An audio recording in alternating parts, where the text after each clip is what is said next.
Merci beaucoup, allez, en marge de cette actualité bien chargée. On va vous emmener à Lyon, vous ouvrir les portes d'un musée, puisqu'ils sont toujours fermés. Le musée Jean Couty, qui rend hommage à une légende de la photo, Robert Doisneau, une exposition qui sublime d'ailleurs la capitale des Gaules, la ville lyonnaise, et les artistes que le célèbre photographe a rencontrés pendant sa carrière. Et pour la visite, qui mieux que l'une des filles de Robert Doisneau, Francine Doisneau-Déroudil, pour nous en parler? Pas mieux, non.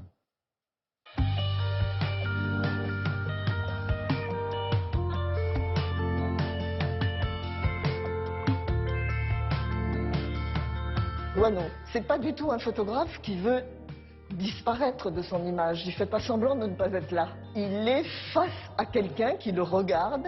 On sent qu'il y a un échange.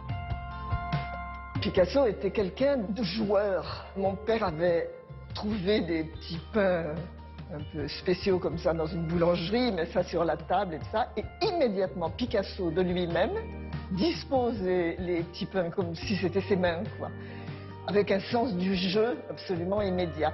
Et donc pour un photographe, c'était un rêve de photographier Picasso. Mon père, il était chez lui, dans un atelier d'artiste. Là, il doit essayer de montrer au maximum ce qui émane de l'artiste. Giacometti exprime quelque chose à la fois de profond et d'assez apaisé. Georges Braque en pantoufle avait l'air d'un seigneur. Mon père était très frappé par la dignité extraordinaire de Braque et cette grâce formidable qui émanait de lui.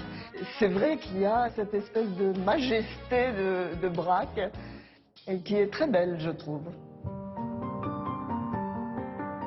Les photos de Robert Doisneau à Lyon, c'est un moment vraiment de poésie. Doisneau a procédé comme il avait l'habitude de faire, c'est sans idée préconçue. Il découvre la ville, une vie artistique intense, tout un monde.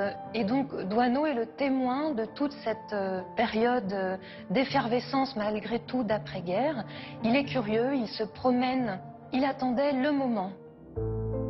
Doisneau, dans la rue, il attend l'accident. Il attend qu'il se passe quelque chose d'exceptionnel dans un décor qu'il choisit. Mon père était quelqu'un de très très courtois, de très drôle. Dès qu'il arrivait dans une pièce, on savait qu'on allait passer un bon moment. Mais il y avait, au-delà de ça, il y avait une philosophie de la vie, dont on a en ce moment d'ailleurs bien besoin. Une forme de simplicité devant la création, devant ce qu'on a à faire.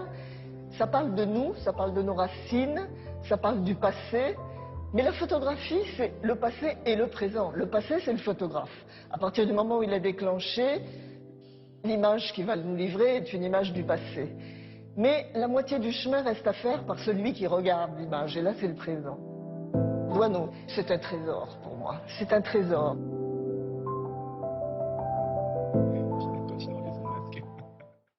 Après ce regard sur le passé, un coup d'œil sur l'avenir, l'avenir qui se décline au présent.